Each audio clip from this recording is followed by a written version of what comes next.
Greetings and well met. I'm Ruby Redlips, your resident weaver of words and keeper of tales. In a world that moves fast, I invite you to step back in time or into another dimension entirely. From royal courts of legend to the hidden corners of the earth, I bring the magic of performance to every page. Prepare your hearts for a journey. The story begins now.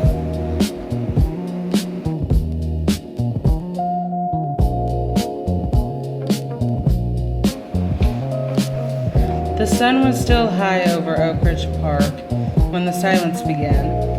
One moment, the air was filled with the rhythmic click of parents' voices and the distant whistle of a breeze. The next, the colorful plastic of the playground stood abandoned. Misky had been clutching Marlowe the monkey, her doe eyes wide with wonder at a butterfly, while Monisco's hand was buried deep in his pocket, his fingers tracing the familiar cold metal of his favorite toy car. Theo, his face set in its perpetual tiny frown, had been standing near the side, overshadowed by 10-year-old Stella. Even in the bright daylight, Stella's sapphire eyes and that wide, unsettling grin had made the passing adults look away, a shiver tracing their spines. Then they were simply gone. 20-year-old Belladonna didn't hear the silence. She heard the scream. It was her mother's voice, thin, panicked, and fragile. When the news broke that Stella, the sister she was supposed to protect, had vanished, along with the twins and little Theo, Belladonna's grief didn't come in tears. It came in fire. How could you just talk? Belladonna's voice cracked the air in the police station, her hazel eyes burning as she stared down her mother. She was 10 feet away. How do 4 children evaporate while you're discussing the weather? Because of her background in civil forensics and her relentlessness, cold, burning drive, Belladonna wasn't just a grieving relative. She was the only one the department trusted to see the patterns others missed.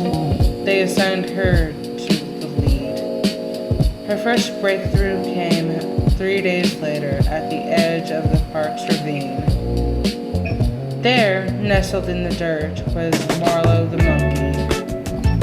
The stuffed toy was pristine, except for a small, handwritten tag pinned to the ear that hadn't been there before. Belladonna's breath hitched as she read the shaky, childish script on the back of the tag. Remember us, please. To whoever finds this message, they erased us. This is all that remains. Below the note lay Monisco's toy car, half buried in the silt, and a single blonde hair that could only belong to Stella. There were no struggle marks, no footprints, just the crushing weight of a memory that felt like it was being stripped from the world. Belladonna looked up into the trees, the wind howling through the branches like a choir of lost children, and realized she wasn't looking for kidnappers. She was fighting against a force that wanted to turn her sister into nothing more than a ghost story. The trail didn't lead to a hideout or a ransom note.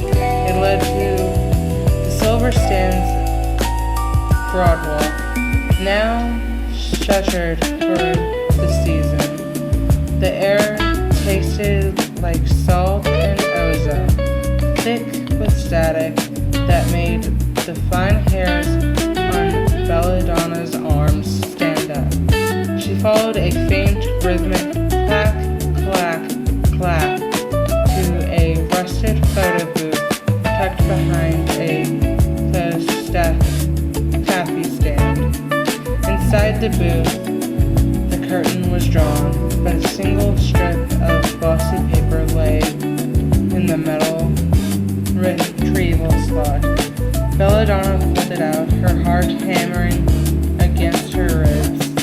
It was a 4-panel shot. In the first frame, all 4 children were there. Misty holding Marlowe, Monisco showing his car to the lens, Theo with his signature frown, and Stella, her sapphire eyes gleaming with that unsettling wide-toothed grin. But Belladonna watched. The second frame began to shimmer. Misty's black hair seemed to dissolve into gray static. By the third frame, the twins were gone, leaving only Theo and Stella. In the final frame, the paper was almost entirely white, except for one thing, Stella's grin. It hung there in the center of the frame, disconnected from a face, sharp and impossibly wide. On the back of the photo strip, the same shaky handwriting from the ravine had returned, but this time it was Theo's turn to speak. He's using the to wipe the ink. The note with Theo tried to hide the frown, but the eraser found the gaps. Look for the place where the clock stopped. That's where the names go to die. Bella felt a chill that had nothing to do with the ocean breeze. She realized then that the children weren't just